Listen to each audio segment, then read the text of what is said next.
Buenos días. Discúlpenme que están llamando aquí. Sí, en alguna medida algo de eso puede haber pasado. Quizás el tema minero tenga algo que ver también dentro de las explicaciones que habrá que ir destilando, que habrá que ir comprendiendo. Y aquí es donde los ciudadanos tenemos que exigirle a nuestros representantes, a nuestros congresistas, que nos expliquen las razones de su voto, de este voto que todavía nos cuesta entender, ¿no? Parece que algunas de ellas tienen que ver con la minería. Si bien es cierto, la actividad minera genera divisas importantes y trae bienestar a las comunidades mineras, también es cierto que tiene pendientes socioambientales. Y entonces hay que balancear ambas cosas.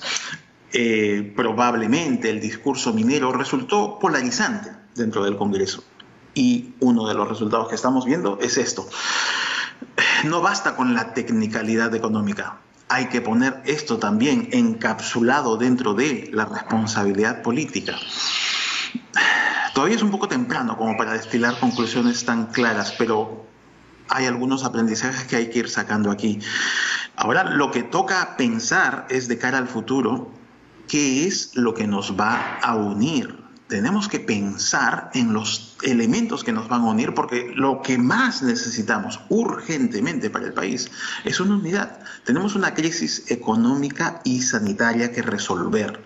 Nos está yendo, lamentablemente, muy mal en ambos frentes. Claro, Tenemos que resolver. en estos momentos, señor Ñopo, no hay un ministro, porque van a tener que renunciar los integrantes del gabinete. Y uno de los temas también importantes, y que lo expresaban los congresistas, era la generación de empleo.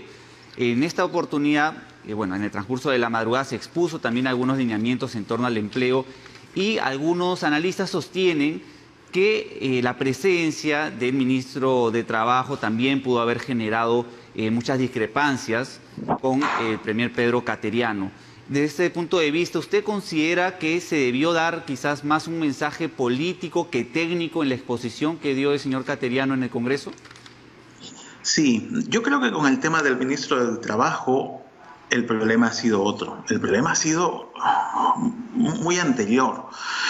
Es inconcebible que a la ciudadanía se nos pretenda decir aquí hay un ministro de Trabajo, cuando ese ministro de Trabajo no tenía las credenciales para estar en el cargo. Lamentablemente no las tenía.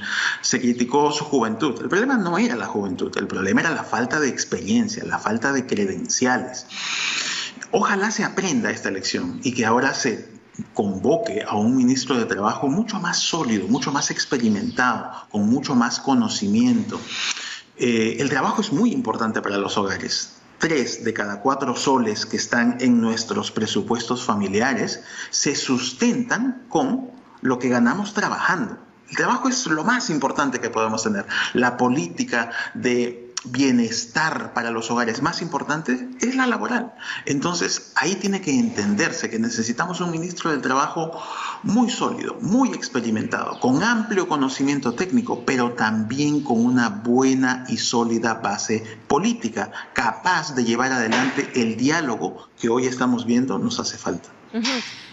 Bueno, señor Ñopo, en términos de mirar al futuro, el presidente del Consejo de Ministros hablaba ayer de la simplificación administrativa y daba cuenta de los diversos aspectos como en tantos años ha generado entrenamiento, desde la compra de billetes electrónicos, desde una base central de compras para medicamentos y, en fin, diversos aspectos. La simplificación administrativa, incluso en temas ambientales, ¿es un tema que se puede resolver a corto plazo? Ahí está otro elemento del conjunto de temas que de repente no correspondían para un momento como este. Hoy lo que tuvimos era un gabinete que iba a pedir la confianza para un año de trabajo, porque después viene otro gobierno. Entonces había que dimensionar todo respecto de ese horizonte temporal. En un año no se van a resolver esos temas. Hay muchísimos temas que no se van a resolver. De repente se puede ir pavimentando algunos caminos, se puede comenzar abriendo algunos debates, pero hay que tener claridad del horizonte temporal en el que queremos pensar. Pensemos en este año, donde el objetivo central y fundamental es resolver nuestro problema económico, que va de la mano a nuestro problema sanitario. El problema sanitario es importantísimo y es fundamental. Ya estamos viendo que esta pandemia va a estar con nosotros todavía muchos meses más. Tenemos que aprender a convivir con ella, desarrollando reglas de convivencia y mejorando nuestro sistema de salud. Pero en lo económico usted también tocaba el punto. Fue claro y directo respecto a la economía, señalando que a corto plazo la economía es fuente clave de recursos, más en tiempos de crisis. Y fue básicamente lo que dijo el premier cateriano. ¿Por qué no se ha generado, digamos, consenso respecto a las bondades mineras que tiene nuestro país y frente a escenarios de conflicto social? Esa es una enorme pregunta que hacerle al sector minero, porque siendo conscientes de que objetivamente generan tanto bienestar económico, lo incomprensible es por qué tienen una relación socioambiental tan espinosa, tan difícil, tan conflictuada. Ellos deberían también poner una cuota importante aquí de diálogo, de apertura a mejores relaciones con el ambiente y con las comunidades. ¿Quién? ¿El empresariado se refiere? El empresariado minero, exactamente, sí. Bueno, durante la intervención de las distintas bancadas se hicieron reiterativas las críticas en 4 puntos específicos. La minería fue uno, la educación otro, los bonos entregados a empresas grandes versus empresas más pequeñas y otros temas que coparon la agenda parlamentaria. ¿Cree que estos temas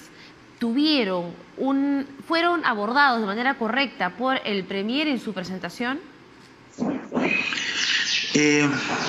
Siempre hay tonalidades de grises. Siempre se puede decir que hay cosas que estuvieron bien y cosas que tuvieron algunos elementos faltantes. Los bonos, por ejemplo. Un magnífico diseño, una magnífica intención, un país que primero salió a decir vamos a apoyar a las familias, pero el problema no estuvo ahí en esa definición, sino que el problema estuvo en la logística, en la operatividad. Un país tan informal como el nuestro resulta difícil de operar. Entonces hay que pensar ahora en diseños apropiados para nuestra realidad tan informal y entonces poder llegar a los hogares, poder llegar a las familias en medio de tanta informalidad. Ahí los retos, eso no está resuelto todavía. Pero eso no se va a resolver en el diálogo en un congreso, eso se va a resolver en la cancha, en la operatividad, en la capilaridad que pueda tener el Estado para llegar a los hogares que necesitan el apoyo. En el caso del ministro de Educación, días antes ya se había aprobado por el Parlamento un nuevo proceso de interpelación. ¿Cree que esto puede haber influido en algo en la decisión final?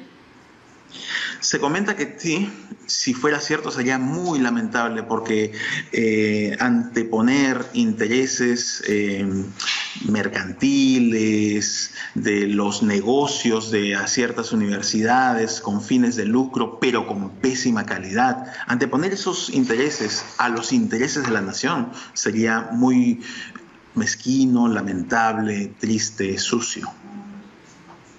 Volviendo al tema económico, señor Ñopo, se hablaba de sumar a la inversión privada para poder generar mayor empleo, para poder generar mayor crecimiento económico. Eso también lo mencionó Pedro Cateriano en su exposición en el Congreso de la República. ¿Este tema fue abordado de manera correcta desde su punto de vista, ya que también genera cierta polaridad en algunos grupos, por ejemplo, bancadas de izquierda que votaron en contra finalmente del voto de confianza? Sí, como país todavía tenemos un debate pendiente, un diálogo pendiente de cómo convertir el progreso macroeconómico en bienestar microeconómico. Allá hay una tarea pendiente todavía. Y lo que pasa es que la faja de transmisión entre el progreso macro y el bienestar micro es precisamente el empleo. Es con el empleo que los hogares adquieren beneficios de el bienestar macro que se pueda generar. El bienestar macro es abstracto para la gente, el empleo ya es concreto.